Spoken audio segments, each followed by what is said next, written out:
Tonight we're going to read Little Miss Tiny.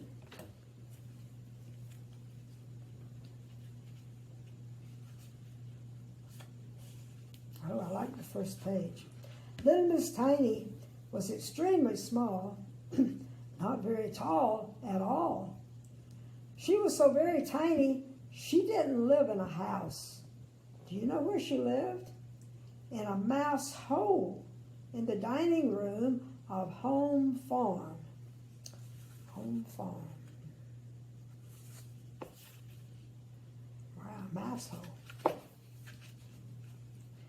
She had made the mouse hole quite comfortable, really, and luckily there weren't any mice because the farm cat had chased them all away. The trouble was, because she was so tiny, oh, nobody knew where she lived. I'm sorry, but there's going to be a tear coming up on Miss Tiny's face. So I thought, oh, nobody had noticed her. Nobody knew where she lived. Nobody knew that she lived there, and nobody had noticed her, not even the farmer and his wife. So there she lived, all alone, with nobody to talk to. She was very lonely and sad. Oh, dear. Oh, she does look very sad, doesn't she?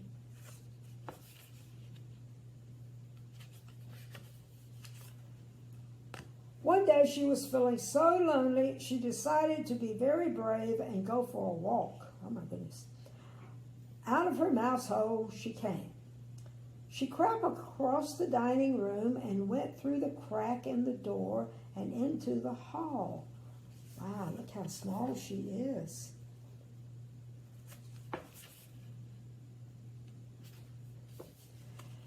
To little Miss Tiny, the hall looked as big as a field, and she scuttled across it to the back door of the farm. Luckily for her, the letterbox was at the bottom of the door, and she squeezed herself through it and onto the doorstep. It was all very exciting. Well, she does look happier now that she's doing something.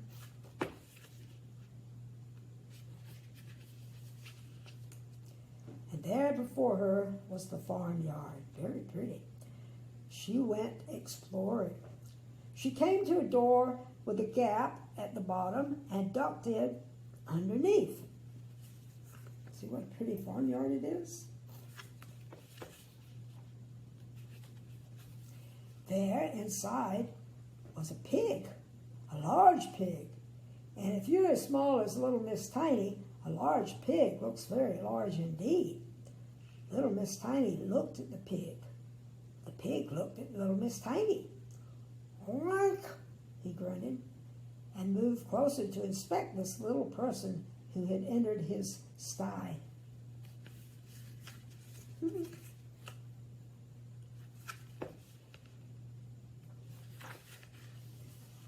"Oh, my goodness me," squeaked little Miss Tiny in alarm, and she shot out of the pigsty as fast as ever her little legs would carry her, which wasn't very fast because her legs were so very little. She ran right round to the back of the pigsty before she stopped. She leaned against the wall and put her hands over her eyes and tried to get her breath back. There she goes.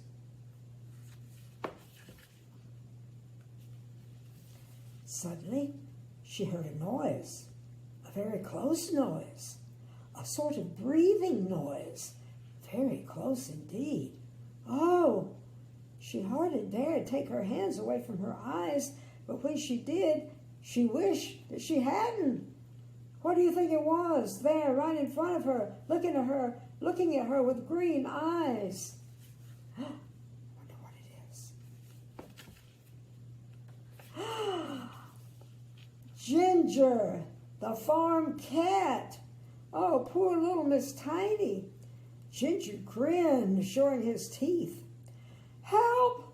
shrieked little Miss Tiny at the top of her voice. "Oh, somebody, please help!"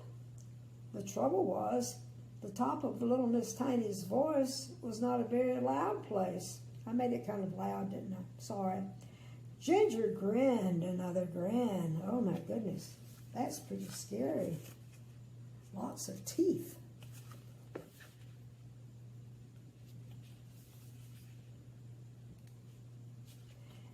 Every day, Mr. Strong went to Home Farm to buy some eggs.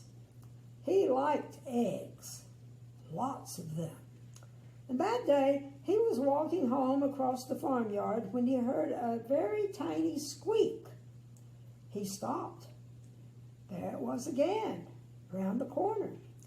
He looked around the corner and saw Ginger and the poor trapped little Miss Tiny.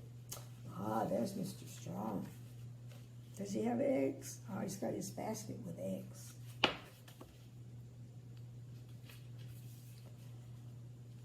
"Shoo," said Mr. Strong to Ginger, and picked up little Miss Tiny very gently. "Hello," he said.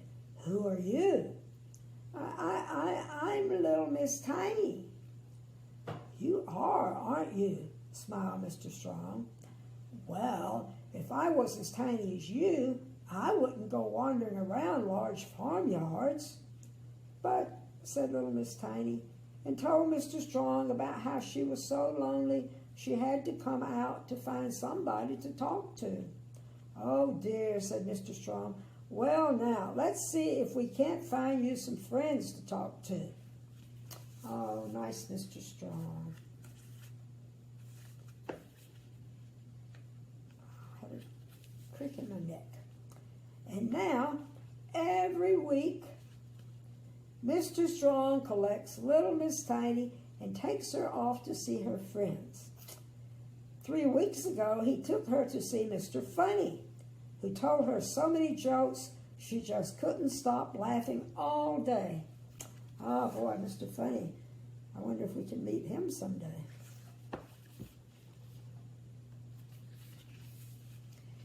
Two weeks ago, he took her to see Mr. Greedy.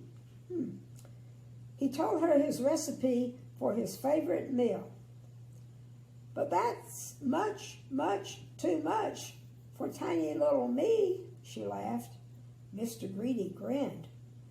"For you," he said, "divide by 100. I think we met Mr. Greedy earlier. With a cake, I think. Last week, Mr. Strong took her to see Mr. Silly, and Mr. Silly showed her how to stand on your head. "Oh, that's very silly," giggled little Miss Tiny. "Thank you," replied Mr. Silly modestly, and there he is with his fancy shoes standing on his head. Miss Tiny's having fun now, I think, with lots of good friends. And guess who she met this week? Somebody who's become a special little friend. "I never thought I'd meet anybody smaller than myself," laughed Mr. Small. Little Miss Tiny looked up at him and smiled. Oh, there they are, Miss Tiny and Mr. Small. How sweet. "You wait till I grow up," she said. And that's the end of the book.